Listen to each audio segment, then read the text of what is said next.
Hey everybody, Megan Beatty here at Tony Hody Training and Consulting. Today I wanted to talk about something that I'm sure you are familiar with in your business, and if you're not, when you grow and become a little larger, you definitely will be. There's almost this unspoken tension when I start working with companies that kind of happens between the call center, which issues the leads to our sales team, and our sales team that goes out and runs the appointments that the call center sets. There's like this unspoken tension that the call center feels the sales team should sell more, and the sales team feels like if they could just get better leads from the call center, all would be well, right? I mean, maybe you've heard something like this before. What do you mean John didn't sell that lead? I set it up perfect. That one was a sale. That was gold. They were ready to buy. I could have sold that one over the phone.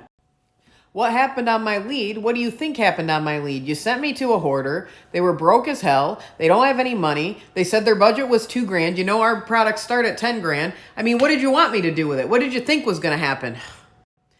Does any of that sound familiar? Well, then you need Megan Beatty, bridging the gap between call centers and sales teams since 2007.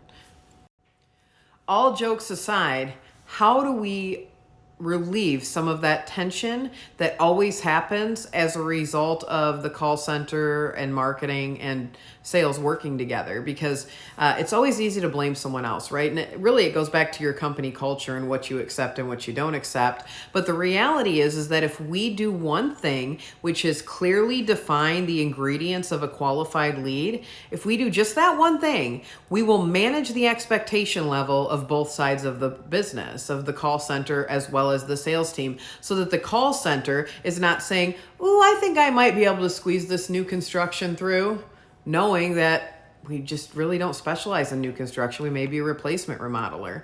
It'll minimize the sales team being able to say, "Hey, I don't get any of the good leads. I don't get any of the Glengarry leads. I don't get any. If I could just get better leads, I would make sales."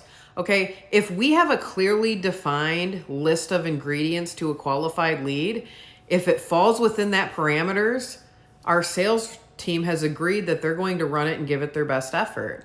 Any other scenario, semantics, details about the lead really aren't important. Either it meets the criteria or it doesn't. And so that's an important thing. And more importantly, we have to hold our sales team and our call center accountable to that. We cannot accept complaining over leads if they meet this criteria. We cannot accept unqualified leads on the board. They cannot be on the board unless they meet this criteria. So make sure that everyone is aware of the ingredients of a qualified lead in your company. And we